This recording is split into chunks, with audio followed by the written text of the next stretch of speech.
welcome Kamy.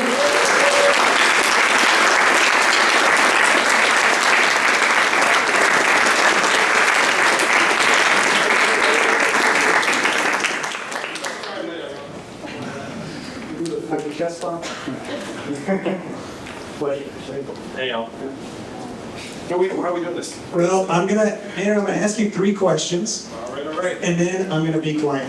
And the 3 questions that I have to ask, they're long, but I'm gonna ask if your answers can be short. And the only reason I say that is because you want to hear from them, you don't want to hear from me. I can manage that. Okay. And I do want to say, for context, we both love 2 things. We probably love many more things, but there's 2 things for sure. Your first concert was my first concert. Really? I read it in your book, Depeche Mode. Yes. It was my very first concert. I loved it. It made such an impact on me. It was the first time my folks let me go to a show. Did you go? They weren't students here. Did you go? I couldn't get tickets. I Dating ourselves a little bit. Yeah. How many of you know the band Depeche Mode? All right. And I love it, but Yeah. So we have that I'm trying to conversation. push out my kids now. My kids give a shit. Like it. The other thing that we have in common that we love is the person who spoke right before I did. That's a guy named Manu Neal. Manu is a young person, my mentor, my hero. He's an amazing speaker. He's done so much for civil discourse in this country. He's the great mobilizer of students across campus. I can't say enough good things about him, and I'm so proud that USC has a chapter of Bridge USA here to sort of reflect what it is that he's doing. We're part of a big movement, and it's all thanks to him. So kudos, Manu. Yeah. That was great, guy. Great guy. All right, Andrew. 3 questions, and then we'll hear from students. They're going to be lining up at the microphone to ask you questions. That's all the only rules be nice. So my questions are kind of long, but I get to ask whatever I want, so I'm going to ask you 1 question. I read your book. I read a lot of what you've written. I watched a ton of your speeches, followed you on the campaign trail for a long time. Definitely #gang, right? In your book, you talked about when you were growing up, how some of the names that kids called you. So I have 3 questions. My first question is about race. My second question is about American workers. And my third question is about running for office. So my first question about race is this. Today, it's about how your coalition of support today it's very diverse, right? You've got folks left and right, everyone who's leading in to political system change. And some of those people who are in your coalition, like many coalitions, are people whose values might be the complete opposite of yours. They might be the kind of people who would have called me those awful names when you were young. And I grew up in the rural South. I know what it's like from Opelousas, Louisiana, near Lafayette. It's Cajun country. When I took my wife to my childhood home that I grew up in, there was a South Shall Rise Again flag in my childhood home. But the people were kind enough to let me in and say, wow, you're Fred's son, come on in. And they gave extended hospitality for you and my dad. So the idea is that people are not one thing. And sometimes when you're connecting with people, they may be part of their values system that you absolutely cannot stand. And those values, that part of them may think you are not an equal, you are not a full person to them. However, they may realign with you on other kinds of values like political reform, ranked choice voting, open primaries, nonpartisan, whatever the issue is, you may have a lot in common with them. You have to connect with people or not connect with them as you wish. So my question for you is really one about connection. We're all about civil discourse in this organization, Bridge USA and the Center for Political Future. So my question is, when you interact with people who may be racist, may be bigots, that may be part of their personality, do you feel like, I'm not going to bother. That kind of connection is too expensive. I don't want to connect with them. They're irredeemable and I don't want anything to do with them. Or do you have a different mindset that says, I do want to connect with them. There is some value to the connection. And I'm just eager to hear from you because you're such an authentic, genuine person. Why do you not connect with people whose part of their values may be abhorrent to you? Well, thank you. It's great to be back at USC. Thank you all for having me. I see a couple of Yang 2020 shirts out there, which make me very, very happy and proud. Oh my gosh, my high school yearbook. That's my wife's favorite shirt. So you can infer from what he's describing that I got called various Asian racial epithets when I was growing up. I grew up in a majority white town in upstate New York.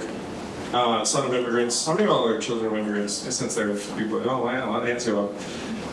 And so, you know, when I was young, it was confusing and hurtful, and I felt very out of place. But even now, if you were to say, like, hey, do you think those kids you grew up with were, you know, racist or bigoted for the words you used? Like, I'm not sure I'd use those words for the kids I grew up with. You know, like, it's possible that they were just, I don't know, like, kids copying each other, you know, and so, I mean, obviously, you know, like, it's not something that, like, I either enjoyed or, you know, want for kids anywhere. But I think that there's a sense of tribalism and conflict that's risen over the last number of years from when I was young. And when I was young, the country was different. I do have 2 young boys who are both Asian, and their experience of race is totally different than mine and my wife's. So when I was growing up, there were 3 TV networks, and I joke that, you know, you could choose between 3 identical-looking news anchors. It was like Tom Brokaw, Dan Rather, and Peter Jennings, if you remember any of those guys. And so there's something of like a uniform culture, and then now our culture is very, very, very different. But I don't think that someone. I think that there's a temptation to think there's like an us versus them dynamic that I just don't actually think is real life. And I say this as someone who went to Iowa 30 times, and, you know, like, I actually went to high school in New Hampshire, so, you know, saying New Hampshire, it's like, New Hampshire's kind of familiar to me. But I've been to Ohio, Louisiana, Alabama, Missouri, like, I've been all over the country. And one of the things that people do ask me, it's like, hey, how much racial hostility did you experience? And I would tell them, virtually none. And that's true. I was running for president as an Asian guy in all these environments, and I experienced virtually no racial hostility. You know what I did experience hostility for? I was in a diner in Iowa. I said, hey, I'm running for president. And then the server, the waitress, says, oh, really? Like, what party? And I say, Democrat. And then she was like, oh, like, flinched. You know, so think about that. I look like I look, running for president, and there's no reaction to that. But then when I said I was running as a Democrat, it was like, oh, like, it's like I turned another color, or sprouted horns, or something like that. So, I mean, so that's a real lesson. And part of it is when I worked in the Midwest and the South for 6 years prior to running for president. It's why I ran for president, because I thought that the country was getting away from us in a really nasty direction. And I thought that a lot of it was that we decimated 4 million manufacturing jobs in Michigan, Ohio, Wisconsin, Pennsylvania, all states that Trump won. And my friends in tech knew we were going to do the same thing, the retail jobs, call center jobs, and on and on. I'm just going to do some level setting because it's fun. What percentage of Americans graduate from college? 40? I heard 60, 50, 40, a third. So a third is right. It's about 35%. The country's about 2/3 high school graduates. What are the 5 most common jobs in the U.S. economy by category? Truck driver? Truck driving and transportation is number 4. It's the number 1 job in 29 states, but it's number 4 economy-wide. Think about it. It's 2/3 high school grads. So you know what's not on the list? Banking, consulting, like all the things you guys are going to do, honestly. Marketing, tech, you know, like those things. By the way, I mean, like, it's cool, but, you know, just know that what you're going to do is not one of the 5 most common jobs in the U.S. economy done by essentially high school grads. So we've got truck driving and transportation is number 4. What else on the list? Food service and food prep is number 3. Retail. Retail is number 2. Call center. Clerical administrative, including call centers, number 1. Believe it or not, number 5 is still manufacturing. I know, I'm not going to believe it. What percentage of American jobs do you think are in those 5 categories? about 50%. So all of those job categories are going to get reduced by AI and other things. I mean, when do you think that AI is going to be able to do the job of the 2 million call center workers? You're like, what day is it? Tomorrow? So those are the things I thought were going to speed up, and that's what drove me to run for president. And so I go to various countries or various states around the country, and then I'm sat there being like, hey guys, running for president, AI is coming, we should give everyone money. I'm the magical Asian man from the future saying we should give everyone money. And there was a lot of interest, openness. 42% of the people who said they were supporting me said they would not support the Democrat otherwise. So think about that, you know? When I actually announced, I thought people would think I was like the leftiest dude in the universe. Because I was like, even Bernie isn't going to be like, let's give everyone money. You know? He's taking it to a whole new level. But what's strange is that I ended up attracting this really different political movement. 42% again were not traditional Dems. There was an avid Fox viewer who was interviewed on Fox about the Democratic candidates, and she said the only candidate I support is Yang. And then and they asked why, it's like, because he's the only one who does not seem to be judging me. That's what that woman said, and I heard that and I was like, oh, like she's right, I'm not judging her. Like I actually want to help her. I care about her. She deserves a good life.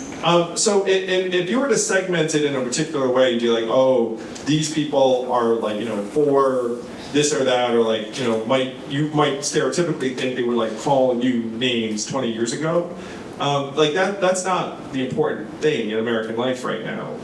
You know, like the important thing in American life is whether we actually stay whole as a society with the onset of AI and our disintegrating institutions. You know, that's what I'm about. Appreciate that answer, and you do talk about that in the book, and we plug the book very much, so there's that.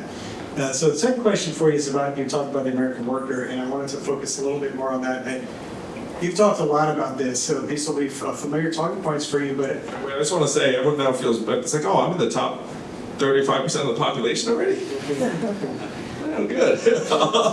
By the way, USC is also an excellent school, so you guys are like, yeah, keep on listening. Yeah, that's right. You've got my pitch already in there to come and teach here. That offer is open to you, so that'll be a sidewalk. But I do want to just press on this for a little bit. I'd like to comment on this. So how many of y'all are freshmen? Sophomores? Juniors? Seniors? So, thank you for coming if you're an upperclassman in particular, because I feel like upperclassmen piece out a lot. So, this is a very, very high-level school. It's also something of a competitive pre-professional culture. So you feel this pressure to achieve a lot. You know, I'm guessing, and the people around you seem to know stuff about firms. You're like, oh shit, you might know this thing about this firm. I don't know. And then it's like, you know, you all really are in the very, very top stratum of American life. It does not feel like it, I know, because you're around each other. You guys are in the top stratum of American life. You know, I mean, like you attend a national university. Like 35% of Americans are going to graduate from college. So it like, you know, you can do the math as to where you guys fall. You guys are easily in like the top 10% of the population, probably more like 5% of the population. Doesn't feel like it. A lot of these mega trends that are coming down the pike, you will probably be in more position to take advantage of than get eaten out by. Like AI. You know, a bunch of you are already scheming. It's like, oh, I'm going to use AI. Like, you know, I was going to say, choose your homework, but I know you're not going to do that. You know, like to like, you know, accelerate your career. So, you know, and that's something that you'll actually be in a position to do. So I just want to comment, like, context, and one of the things that's eating us up as a country is that, like, you're in your context and you just compare yourselves to people in your context and think, well, people like this, and then there are people in this other context, and you know, like that's one of the things that's keeping us from getting anything good done. I appreciate that much. Guys, Andrew's here for you, so we're just going to go straight to your questions. If you do have a question, rather than raise your hand, just come on up to this microphone and ask it that way, and then you can go ahead and start lining up. Yeah, so while they think they're questions, I do actually, Stacey, for just a second, I'm just going to do a little bit of framey. I appreciate that. but it was, clearly you guys thought of it. I do want to give you just like a bit of the arc, and then I'll take some questions. So, well, one of the wild things is that it's been essentially 4 years since I ran for president, which means you all were in high school. And I'm grateful that so many young people saw in my campaign were like, oh, this guy seems like he's a little different than the other candidates, or he's talking about things that like I find more relevant, or he seems to be trying to give me money, or whatever like the thing was. And it was an extraordinarily uplifting time. Well, I mean, shit. Like, unfortunately, we look back on 4 years ago and think, like, what an innocent time it was, because it was pre-COVID, and like there was still this sense that maybe, like great things could happen out of that Democratic field I was part of, and then now we're left with, like this like ominous Trump shadow coming back and be like this 80-year-old president. We're like, oh my God, is he gonna like make it to maybe next year and like stuff like that? I mean, that's like it's a grimmer time. By the way, like I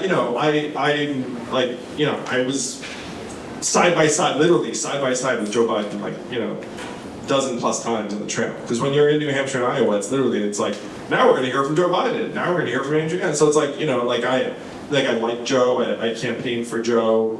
I voted for Joe. But like it's like, I happen to think he was the right candidate for 2020 and not 2024. I mean, that's just that's what I think.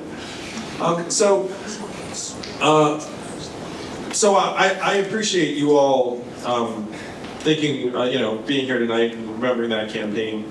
I ran that campaign, I was 42, 43. I actually won the youth vote in Iowa. So one of my jokes is that if only 18-year-olds voted, I'd be the president. Fortunately, it's not. It's an 18 and under election. So ran for president, and the journey was something that I could not have imagined. I don't know if you sense this about me, but I'm not someone that was reared thinking that I would ever do something like that. My parents did not like American politics. When I told them I was going to run for president, they tried to talk me out of it. My wife said president of. I mean, so like, and she would have run the other direction if she thought I was going to go political over dating, because she's a normal human. And I'm a normal human too, who happened to think that running for president was the most effective way I could maybe do good for my home, my society. I never thought I was going to be president. I will confess that. And if you did like get behind me, thank you, and like I campaigned my heart out. But there was never a point where I was like, you mean I'm not going to be president? Like there wasn't like that. So like I came off the trail, and it was both more than I could have ever imagined, but I also still felt terrible about the direction of American politics. It wasn't like, hey, great, like I can get a job on TV now or something. Like I could give a shit about any of that stuff. Frankly, I walked away from that stuff to try and do something more genuine, which is what I'm doing now, because I still feel, I want you to imagine yourself in my shoes. Some of you might be in my shoes, in the future. I actually hope that. I really do. Like if some of you guys all pick it up and do the thing, that would be awesome. And I say this as someone too, like not in the bullshitty way. It's like we're leaving you a very, very rough future, honestly, and it's going to be up to you all to either fix it or help us fix it, or just sort of watch things go poorly. I mean, genuinely. So I came off the trail and I thought, okay, there are some people who supported me, which I'm super grateful for, and my country is still not thriving, I don't think. So let me go after it still. And I then found myself in this rung of people that might be able to do something about it, which probably was not true before I decided to run for president, because no one was looking and it's like, oh, who's going to solve it? Like that guy. Like, it made any sense. But now I'm actually on the list of people who might be able to do something. So I'm just gonna work my ass off and try and make it happen.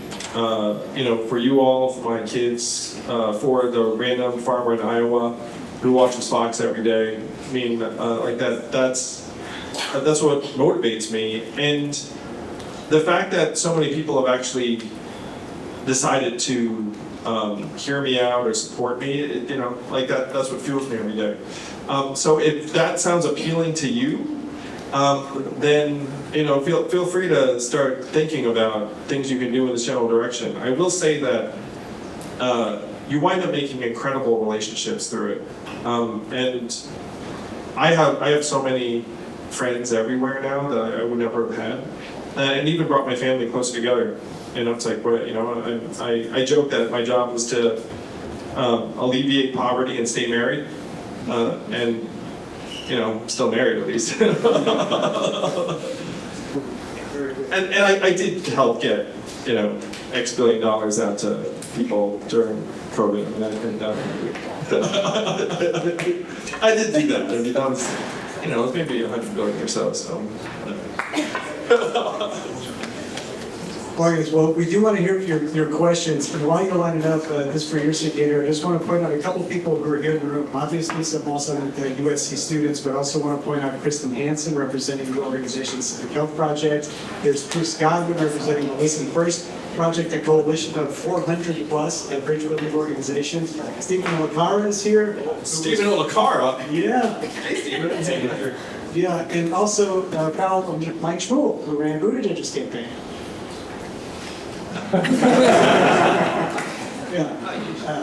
All right, so folks, if you do have a question, go ahead and line up and let's do this. All right, go ahead. I'm Sieg. I'm I'm at Edinburgh Media. First of all, I just want to thank you for coming out here. It means a lot to all of us students. And my actual question was, how do you believe that partisan politics affect the ability for citizens to make change in our democracy? That's a great question. They're great. I think the two-party system is setting us up to fail and become crazy and infuriated with each other. And if it doesn't change, nothing meaningful is going to change. What is the approval rating for Congress right now? Where to go tonight?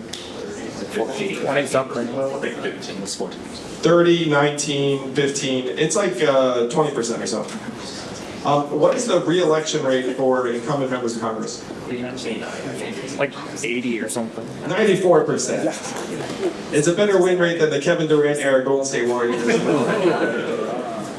So you have to ask yourself, in this system, most of you, this is going to be so painful because it's hosted by the Political Union. It's so painful. I hate to say this, but a lot of young people are thinking it's like, hey, my vote doesn't matter. And the truth is that in the system, your vote probably does not matter. Like they probably cut up the district so that it's a 4-8 conclusion who's going to win that race. And so they come and be like, vote, vote, vote. It's like, but we're going to slice and dice the district so that your vote doesn't matter. This 94% re-election rate, you know why that is?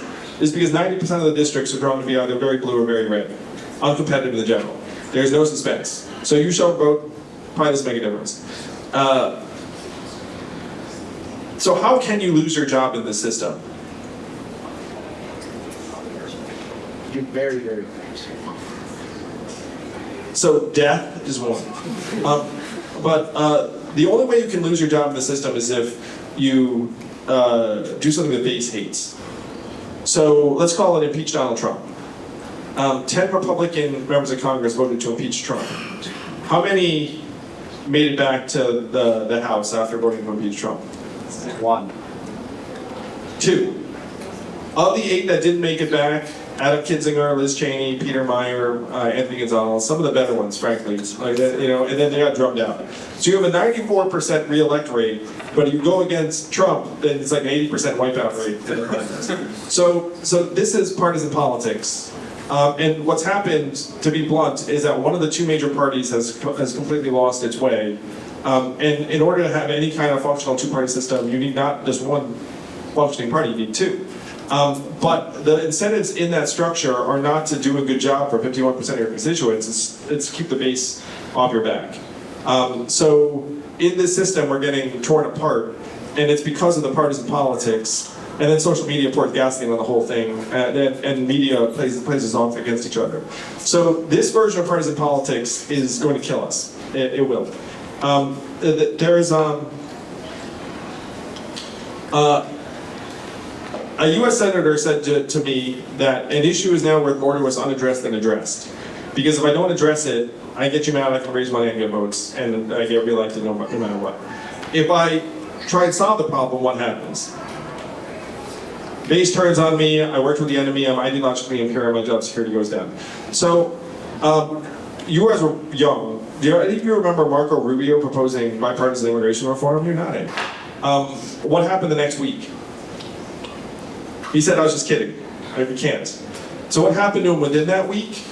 His colleagues went to him and said, Marco, cut it out. Like, we do this, we all take a meeting. You don't do this, we're fine. So Marco said, I was kidding. You can put immigration there, you can put AI there, you can put climate change there, you can put education, you can put any major issue, and that's why we feel the way we feel. That's partisan politics. Now, I vastly prefer one of these parties to the other, being very frank, but this system is not going to solve your problems. And so we have to solve the structural issues. I'm the co-founder of the third biggest political party in the country by resources, the Forward Party in year 2. Yay! And thanks. So you totally sign up and join. You know, you can run the place in no time. But the goal of the Forward Party is just to cure the structural incentives. It's to get rid of party primaries, it's to have ranked choice voting so anyone can vote for anyone, it's to rationalize the system so that making 51% of us happy is actually the job. Right now that is not the job. So that's a long-winded answer, but that's what I think about partisan politics. Thank you so much, really appreciate it. Thank you, a great question. Thank you for that question. If you can, say your name and where you're from so we can learn about your Yeah, it's Hamburg Media. I live at the Hamburg Media. I'm originally from Ohio. Here at USC. Oh, yeah, I mean, like, Ohio used to be the quintessential swing state. Yeah. And then it went 9 points red. Yeah, and that is an emblem. One other problem is that the National Democratic Party is like, it's okay, we'll just trade it for Georgia. You know what I mean? So move on from Ohio. You no longer matter.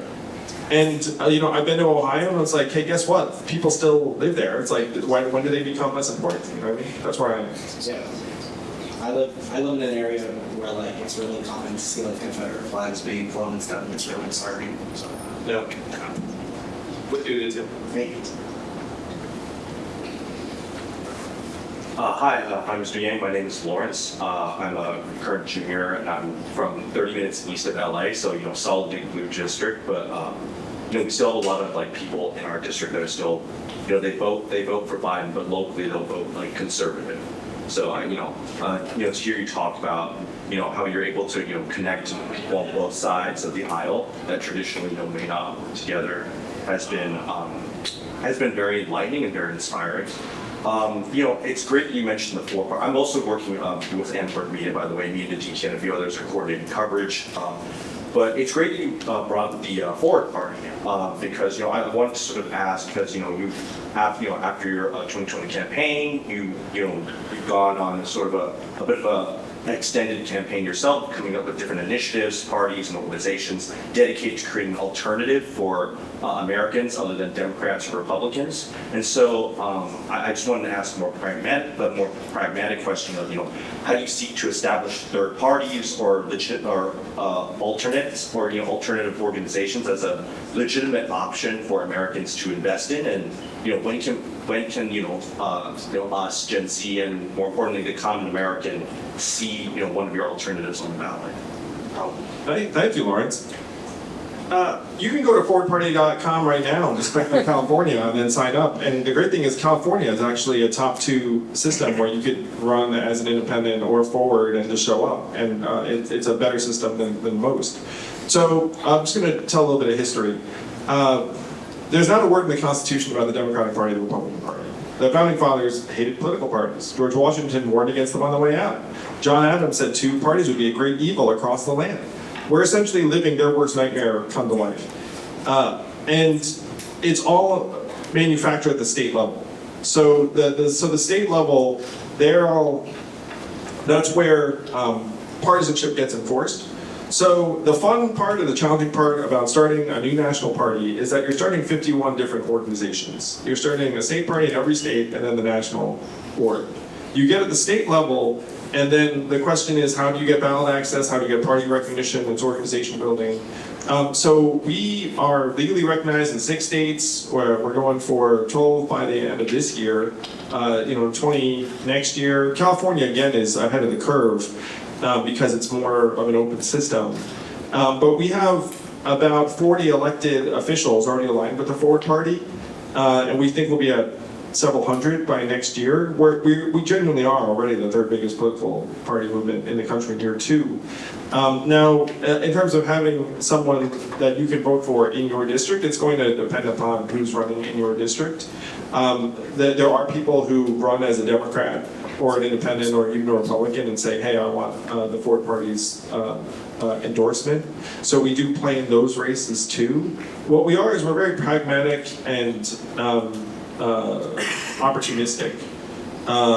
And it's a lot of fun on that level, endorsing really uplifting candidates. I do want to turn this to, I mean, genuinely, you guys really can make this thing your vehicle to do whatever, like if you're thinking of running for office, you'd be like, you know what, like maybe the Forward Party can help me, and then we'd actually get very excited. You'd be like, ooh, like someone who wants to run and compete. Yeah, so hundreds of elected officials aligned with the Forward Party by next year. I'm actually going to paint the picture for you, because this is sort of fun for me. I'm an entrepreneur. I look and be like, hey, there's a massive problem. How do you solve it? It's like, oh, you got to start with 51 orders. Like, cool, like we'll start here and then do this, just march around and do it. There are 2 major vulnerabilities and openings in the system. 500,000 local races around the country. The majority of them are actually uncontested or uncompetitive because of what I said before, where it's like blue zone, red zone. You show up in rural Missouri, there's a Republican in office and there's no Democrat running. You're here in LA, it's like Democrat versus Democrat, there's no Republican running. Tens of thousands of these positions are actually technically nonpartisan. So let's say you're the mayor of Fort Collins, Colorado, you can actually say, hey, I'm Forward Party. And then everyone's like, cool. Because, or maybe they're not like, cool, but that didn't happen. The mayor of Newberry, Florida is like, hey, I'm Forward Party. Because their position is nonpartisan. So we're just going around and enlisting elected officials who say, you know what, I don't like the tribal back and forth. I don't want to apologize for a national party. I have nothing to do with it. I just want to solve my problems. I'm going to say to you all, if you were mayor of a town, you'd probably want to be Forward Party, because you'd be like, hey, like I get to actually do what I think is best and just like work for my people. So that's opportunity number 1. Opportunity number 2 is the presidential. Now everyone thinks, hey, Andrew Yang's gonna run for president, blah, blah, blah. My running joke is apparently I've got another 40 years to do so, because that's apparently the new criteria. Combined age 160 in 2024. That's one reason why you guys feel so great about your choices. So there is a massive opportunity in the presidential. Forward Party is not tackling the presidential this time. You know what we are doing? We're going to local races in Arizona, Nevada, Wisconsin, Michigan, Georgia, and boosting hundreds of local candidates who are reasonable and anti-MAGA. With the thesis being that if we get 500 of those local candidates, some of whom will enlist. So if you live in Ohio and you want to run for a local office in Ohio and go back, like we could actually like send you money and have you do it. With the theory being that a reasonable person running for an uncontested seat in that zone would get out at least 50 to 100 non-Trump voters per candidate. Do you think that's a reasonable calculation? How many voters do you think are going to decide the 2024 election? 8,000. A couple million. It's about 250,000 voters in 5 or 6 states. So let's say you run 500 reasonable local candidates, they each get out 50 to 100. You increase the reasonable voter turnout by 25, 30,000. That's actually a very reasonable factor in who wins in 2024. What do you think of that as like a plan for 2024? It's a pretty good fucking plan, right? So that's what Forward is doing. So I go around to really rich people and be like, hey guys, like, you want to keep the country sane? Let's just boost and recruit hundreds of sane candidates in local races, and then juice it enough so that each of them gets an extra, 50 people to the polls that might not have voted otherwise. And then you do that 500 times, it's like 25,000 sane humans, and that maybe gives us a chance. Pretty good plan, right? So that's what I'm doing. But then the big opportunity in, let's say 28, imagine voting in a presidential primary when it's me, The Rock, Mark Cuban, Matthew McConaughey, whoever the heck you want, whoever your favorite person is, Justin Amash, Adam Kinzinger, Liz Cheney, Nina Turner, whoever. And you can vote for whoever you want on your smartphone. And then your vote gets verified via a personalized QR code that gets sent to your mailing address. Millions of Americans just vote for whoever they want. A political party can design its own primary however it wants. So if you have millions of Americans being like, I like Cuban, I like Yang, I like The Rock, or whatever, then the legacy parties would be left saying, no, no, no. None of that is real. What is real is waiting to hear what 7% wrong in February. And then millions of Americans would be like, that makes no fucking sense at all. Like, I'm actually voting in this thing, and they're like talking to me. And then with that process, could you get really interesting people to run? Because how many interesting people in this country would run for president, except they don't want to get shit by the Democratic Party or the Republican Party. They don't want to be talking to people that are like super ideological. You know what I mean? Like, think of your favorite Americans. They're just looking at these primaries and being like, oh my God, if I go there, they're going to totally knife me. So like, I guess I'll just like wait this one out. But then if they went to the American people, you, on your smartphone, using like sensible processes that don't, that aren't like baked in the 1960s and we pretend that they make sense. They don't make any sense. So this is the opportunity that's coming down the pike. The tech is already there. So when you talk about, hey, when is Ford going to be where you are? Next 5 years. Okay, and Lawrence, thank you super much for that question. I'm looking at my... Am I too long-winded on the answers? Well, I'm going to answer that question for you. We got 12 people in line at least. I can do the it's math. 8:20, you do the math. I'm thinking 1 to 2 minutes an answer, just to make sure we can respect the fact that you stood in line and we'll get on to an answer. I'm into it. Okay, gotcha. All right, thank you, Lawrence. Thank you, though, Lawrence. Yeah. Was that interesting? No, it was above and beyond. Go ahead. Hello. So, my name is Johnson. I'm a freshman in Cooper, and my question is regarding the ranked choice voting system. So I think given that the ranked choice ballot needs to be transported like a centralized location and undergo multiple rounds of tabulation, but perhaps more importantly, a ranked choice system would like overturn the current system that the US has been using for pretty much like its entire existence. So I think that, do you think that the ranked choice system could be weaponized and smeared as like rigging elections by election deniers? And what are some safeguards against that? Thank you for the question. Entire states are using ranked choice voting already. Australia's used it for 100 years.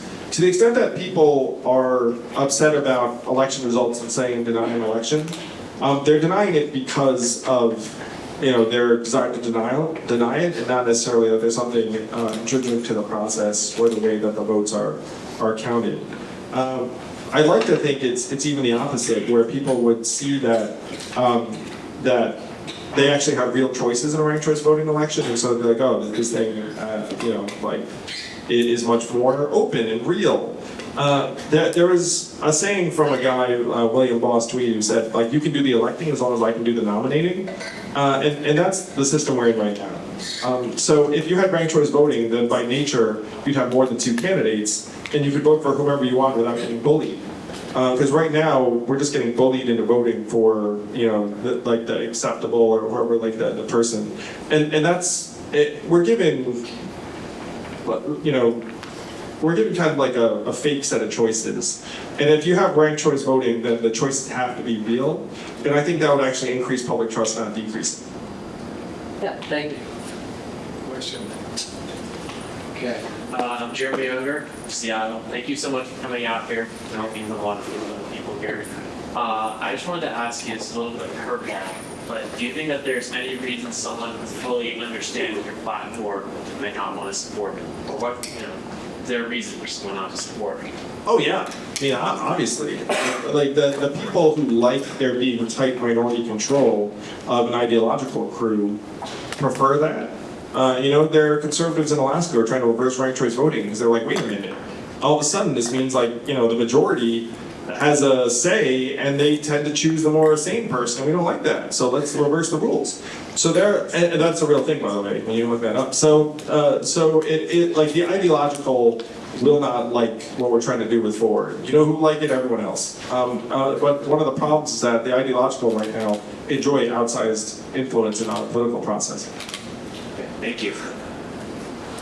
My name is Patrick Reese. My question is about, I know you ran for mayor of New York City, and that election was ranked choice voting, and I was curious what your thoughts were on interacting with that system as a candidate, and how it was compared to running for president, which is obviously not a ranked choice system. So it was ranked choice voting, but it was ranked choice voting within the Democratic primary, and that's an improvement over first past the post voting in a primary. But what's really powerful is when you say anyone can vote, and we're going to use ranked choice voting and just let everyone have their say. Within the Democratic primary, so math, whatever, 900,000 people voted in the New York primary, Maryland primary. Sounds like a lot, maybe. Population of New York City is like 9 million. So you had 10% of people vote in the primary. And so the winner might get 3.8%, 4%, something like that. And when I was walking around, how many of you consider yourselves independents? Let's try that. Not many. Cool. So I would walk the streets of New York and someone would come to me and say, hey man, really looking forward to supporting you. I'd be like, great, are you a registered Democrat? And they say no. And I'd say, well, then you need a time machine and go back to February and register as a Democrat or to vote. So ranked choice voting within a defined universe is an improvement, but it's not as good as if you say, like, look, I'm going to let independents vote, I'm going to let people of any party vote. That's where the real magic lies. But to your point, I lost a ranked choice voting election, and I'm still like, yeah, ranked choice voting. So, it's a superior process. Sorry, I'm short. Hi, my name is Ari. I'm from La Jolla, San Diego, California. And my question was, one of your key focuses is on human-centered capitalism. How do you define this concept, and can you give us or offer practical steps that both individuals and students like ourselves can actively undertake to support the transition to this economic model and contribute to its success? Oh, I love that so much. What's your name again? Ari. Ari. This is the vision that I'm still championing, and the goal is to make it so that the economy works based upon us and not capital efficiency. Like, I'm a capitalist, but I think capitalism is going to kill us all at this rate, because AI is going to get in there and be like, don't really need you. So you need to fix it so that we're actually core to the measurements of economic success. So you'd want to say, like, hey, how's the economy doing? It's like, how are we doing? One of the most dangerous things about right now is that the economy can do well while people are just doing worse and worse, which, by the way, is exactly what's happening in American life. So when I was running, I'd say, hey guys, stock market record highs. What else record highs? Student loan debt. Mental health problems. Deaths of despair. Like, whatever. Like, all the negative things. And so I would say, like, who gives a shit about like GDP if you're, people are dying. So you try and measure how your economy is doing based upon how people are doing, and then if I do something that makes you happier and healthier, then like that gets rewarded. I talked about my wife being a caregiver, and it's like, what is her value in because one of our boys is autistic. And it's like, what is the market value of her work at? It's like 0. Does that make any sense? So here's the general progression, and here's what you can do.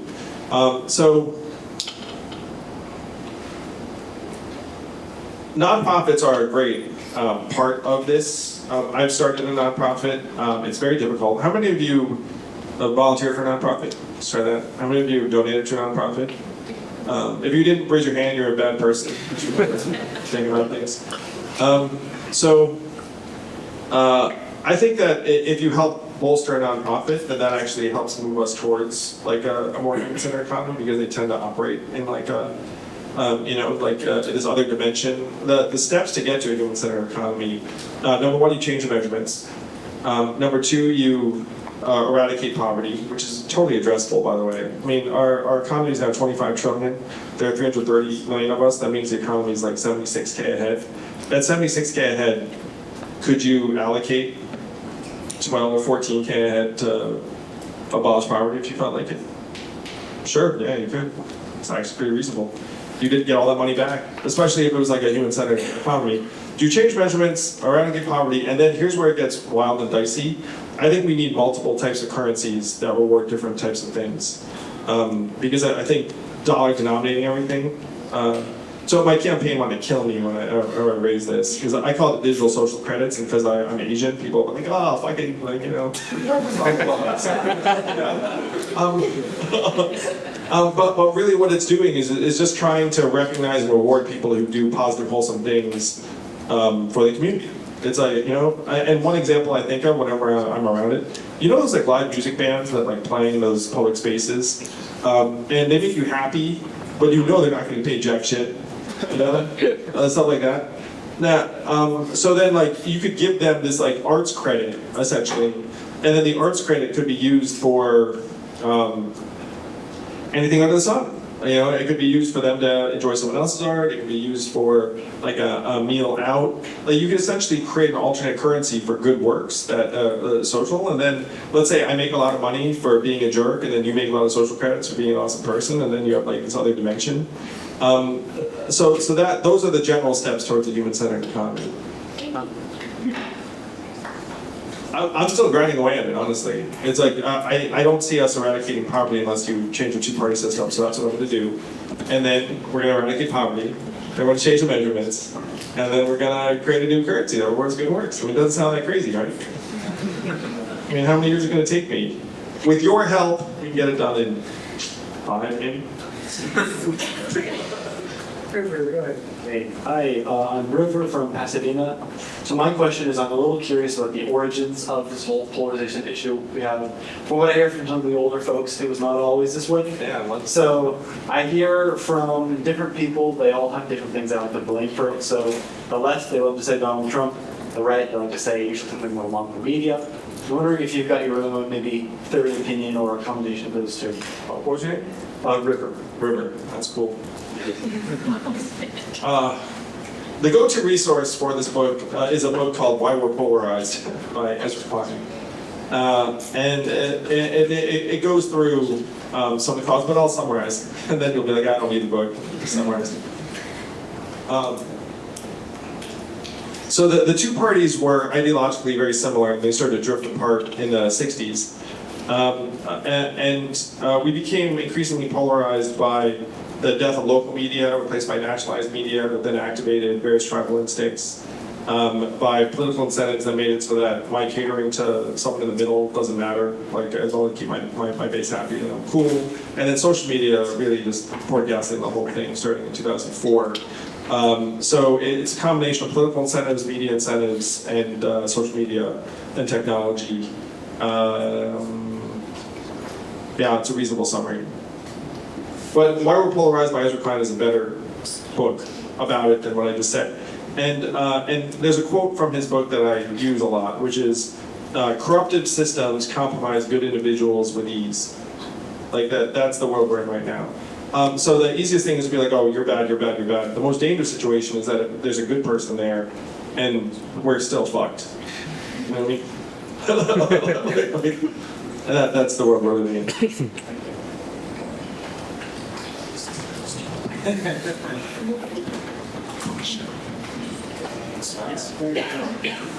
Hi, I'm BJ. I'm a senior here at USC and part of the Political Union. So my question is a little bit of departure from someone else's topics. I wanted to ask, how can we balance our need for like consumption and increased capital with the global need for environmental conservation? Basically, more money to trees. Will money what? More money to trees. A lot of money feeding trees. Just basically saying, like we need more constant production outweigh our.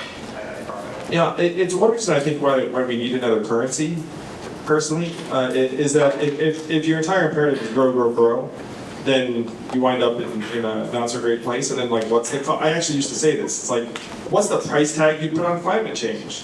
What is the price tag you put on climate change? The economy is 25 trillion a year. Like, what's the cost of climate change? You can pretty much put any number on it and it makes sense, right? You know, especially because it's going to kill a lot of people. So you're like, oh, like, how do I value that? So the question is, how do you factor in that cost? If you had, I got killed for this one, but I said it's like, look, you should like internalize it into the cost of a good. So if it's more energy expensive, you just increase the cost of the item. And then, you know, people hated that one because they thought I was trying to take away steaks or whatever. And I was like, saying that it's like carbon expensive, there's like an external cost, you know, try and integrate it into something. So I think that the measurements are important. I think having a model that allows us to grow without consuming more is important. I think rewarding people for having better consumption patterns is important. In my ideal world, we actually start gravitating towards something that's a little more minimalist. The major problem on this side is that we're still maybe 17% of carbon consumption in the US, so even if we make progress, then other countries will just keep us going. But there does need to be some kind of calibration of the growth model.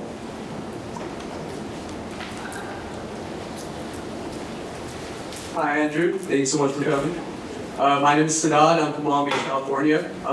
One can argue that the SAG-AFTRA strikes and the auto worker strikes are caused partly by automation and AI. Yeah. What do you think workers should demand to have like a short-term solution? Because I don't think like stopping progress is like something I'm for personally. So, yeah. What percentage of American workers are in the union? 10%? 15. 11. That's what So the unions are going to do what they're going to do, which is try to get the best deal for their people. And I'm all for unions trying to get good deals because in the opposite of the union, they're not getting good deals. In many ways, I'm more concerned about the 89% of folks who are not in unions who are just going to be like, oh, I'll show up and then it's gone. Now, I'm not sure how to bridge that because the percentage of unionized workers in the U.S. has gone down by about half over the last number of years. It was like, you know, maybe 25% of this apex, now it's 11. So the UAW workers get the absolute best deal they can for their workers because they don't get many shots at it. Same with SAG-AFTRA. So I don't know if you all know this, but one of the plans for the studios was to scan 1,000 background actors with AI and then never hire another background actor. What do you think about that? You know, if you were a SAG-AFTRA, how do you feel about that plan? You know, not so good, because it turns out the vast majority of your members are essentially background actors. So that's the kind of fight they're having right now. I'm someone who will just look at it and be like, look, whatever is going to work for people. I'm very pro-progress. Like, I like efficiency as much as the next person, but these are going to be some of the only opportunities people have to try and create like a decent path for themselves. Thank you.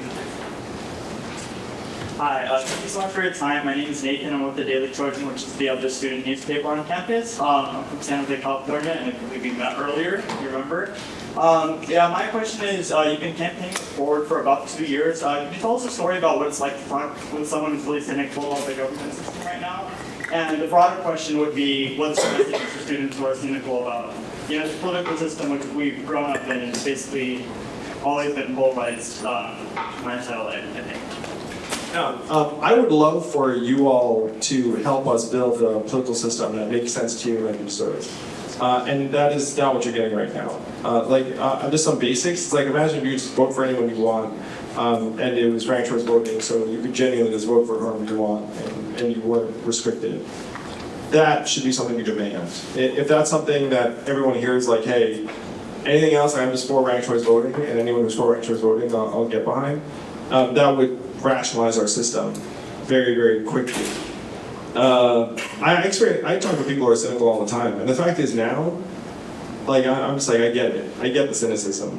I personally am not allowed to be very cynical because I'm, you know, like an organization leader. how many of you want to be entrepreneurs or organization leaders at some point? You pretty much have to not be cynical. Just so you know. Maybe you can be cynical to a couple of like confidants internally. So when I encounter people who are in that mode, I just think to myself, it's cool. Like, you know, like I have to demonstrate to that person that this is actually worthwhile investment of their time and energy. And I will say that you don't get them all. And this is one of the secrets to being an entrepreneur. Raise your hand if you want to be an entrepreneur. I'm not sure if we got that one. More of you should try to be entrepreneurs. It's really awesome. It's dope. The best advice I can give you if you want to be an entrepreneur is to treat yourself like a baseball player, where like all-stars get a hit about 30% of the time. So if I'm pitching 4 to people, I don't expect to get 100%. If I get 30%, we're going to win. By the way, that's true just about any, like, let's try to sell. You get a 30% sales rate, you're a rock star. You know, you can go to any organization. You get 30%, now on your test right now, you get 30%, you fail. So that's the way you're trained. But in the entrepreneurial context, in the movement building context, you get 30%, you're golden. That's one reason why I love what I do. Because I was like you, I was like, you know, trying to get an A, trying to get an A, trying to get an A. And then in this context, 30% is an A. Sounds pretty good, right? Huh?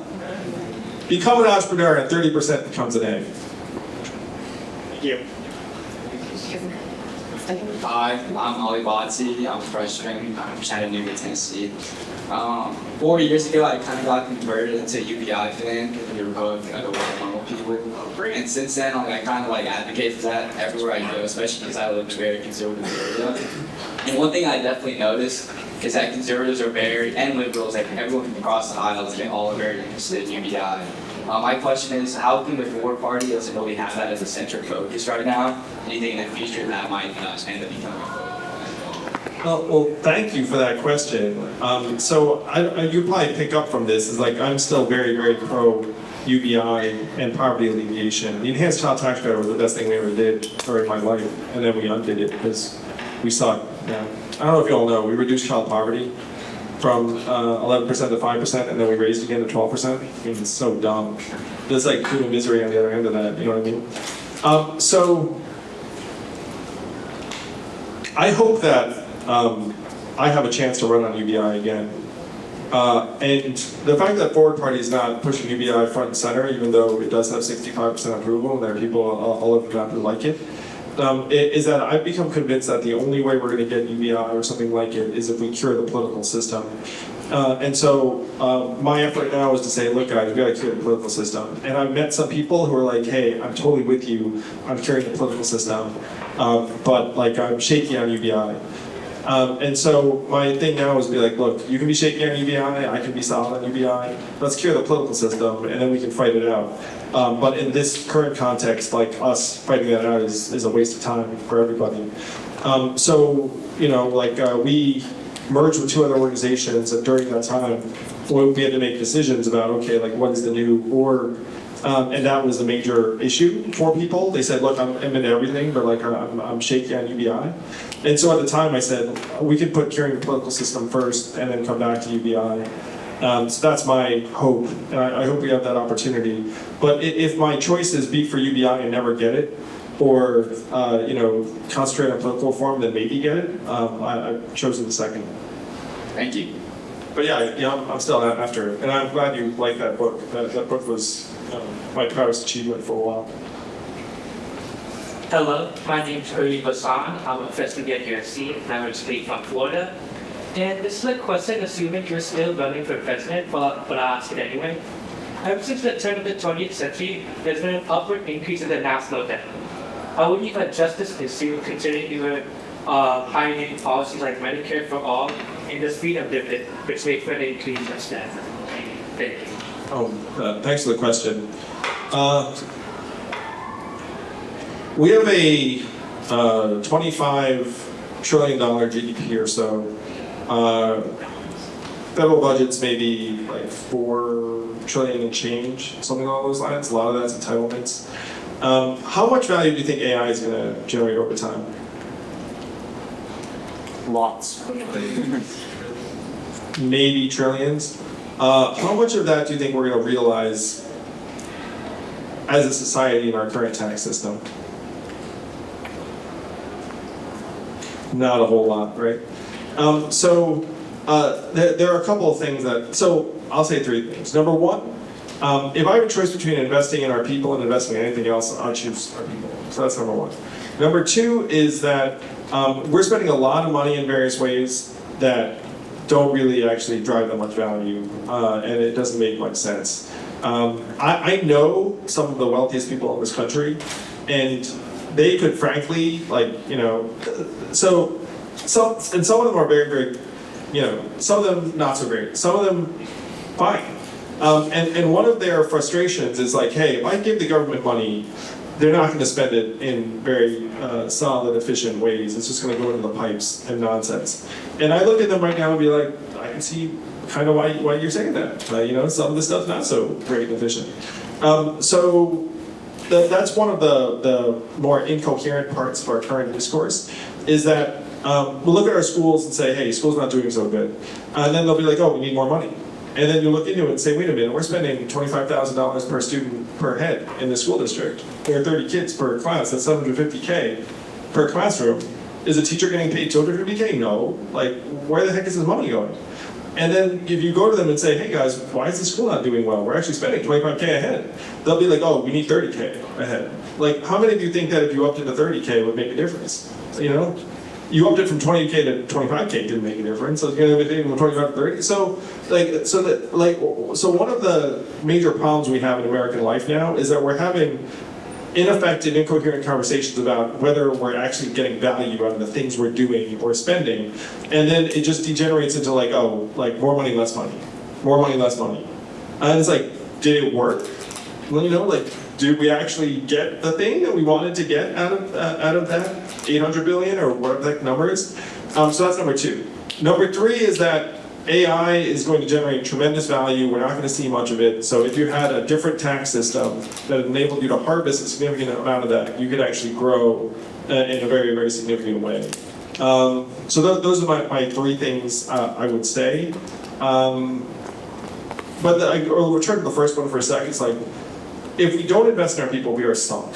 If we do invest in our people, we have a chance. I would love the opportunity to actually put that into practice, and I think the American people would sense the difference immediately. Yeah, thank you so much. Thank you, it's a good question. Hi, I'm Steven Liascos, I'm from New York, and I also just want to say thank you so much for coming to speak to us today. My question is, what is your explanation for the migration of people from blue states like California, who recently just lost an electoral vote, to states like Texas and Florida, which are obviously don't really agree with them that much? What is your explanation for that migration of people? Oh, dude, I mean, shoot. I have friends who freaking moved to Texas and Florida. And there are a few main reasons. Number one is just taxes. It's like, what's the California marginal state tax rate? How many are Californians? Probably a bunch of you. Yeah, look at that. So the California tax rate's among the highest in the country.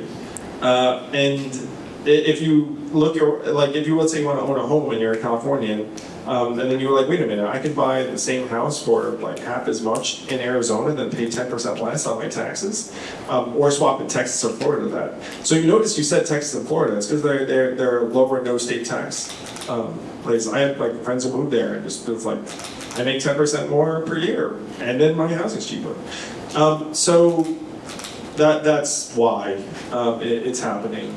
Also, there are some real problems in California in particular places where people just haven't felt like it was worth a premium.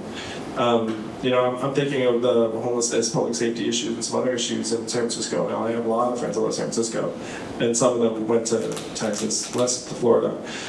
So this is going to be my pitch for forward. California is a blue state. Republicans are not meaningfully competitive here, which, frankly, I'm cool with because I'm not really a huge fan. But the Democratic Party could really use some competition here, just to try and make sense of some of the policies and hold them accountable if they screw up, to a massive degree. So that's what the Forward Party wants to do here in California. Forward Party wants to do the same thing in Texas, and it works. The Republicans in Texas are like doing that thing, and then a lot of Texans are like, I'm not into this. And so we're trying to create a competition there with Forward Party Texas. Thank you. Thank you. Hello, my name is Travis, and I live with law my entire life. So I lived in democracies, I lived under cognizant and one-party systems. I just want to ask you, why do you think American politicians are so adamant about being so vocal and opinionated about topics that are simply uneducated and unqualified to talk about? And why has the nation how we simply feel to stay out of it? Actually, where was the communist country? Vietnam. Vietnam. I just want to also say, if you stick around, I'm happy to take pictures and chat with you. Thank you for sticking with us. At this point, American politics has deteriorated, and you don't necessarily get rewarded for being awesome on policy. If you say something inflammatory and tribalist, you get more energy, you get more notoriety, you get more cable news appearances, you get more money. So we just have a bad incentive system here in the US, and unfortunately it's just going to get worse. So we can look forward to that. I will say to you all, the worst number of parties you can have is 1. The second worst is 2. And I don't know. The transition from 2 to 3 is going to be a massive improvement. Because all of a sudden, let's say you had a third party and it had 2 Senate seats and like a handful of congressional seats, and then each side could actually do business with it and get things done. Then you couldn't just be like, hey, I can't do it on the side's fault anymore, just like hate them. It's like, well, you can just work with the guys in the middle, and then they'd actually, you know what I mean? Like all of a sudden it's not like blue versus red, their fault, polarized, inflammatory. It's like, and so you only need 5 to 10% to get to that. That's what we're trying to build. And it's not an ideological thing necessarily. I don't know if you've noticed, but some of my goals are like, to some, like a little far out. But this systemic reform is the precursor to the big things. Did I get your question? Yeah. It's bad incentives, and they're getting worse. And the worst number of parties is 1 incentive. We've got time for 2 more questions, and we're going to wrap it up. Hello, my name is Amy Wei, and I'm currently a sophomore here at USC studying business administration. And I just want to thank you so much for everything you've done, because I know seeing you on the screen was super inspiring to a lot of Asian Americans, because, like politics isn't a traditional avenue that we're encouraged to take. And that was just super inspiring to everyone, I know, like personally myself. And we're actually I'm part of the Chinese American Student Association here at USC. And upstairs, we were just holding a mid-autumn festival celebration with the Taiwanese American organization, and we just want to thank you by giving you a moon cake. Please. How long's your event going to? We're wrapping up outside, but we're giving out moon cakes to everyone just to share the culture. I'll tomorrow. come by and say hello. Thank you so much. Thank you. This is awesome. I appreciate it. Thank you. That's my kind of question. Thank you.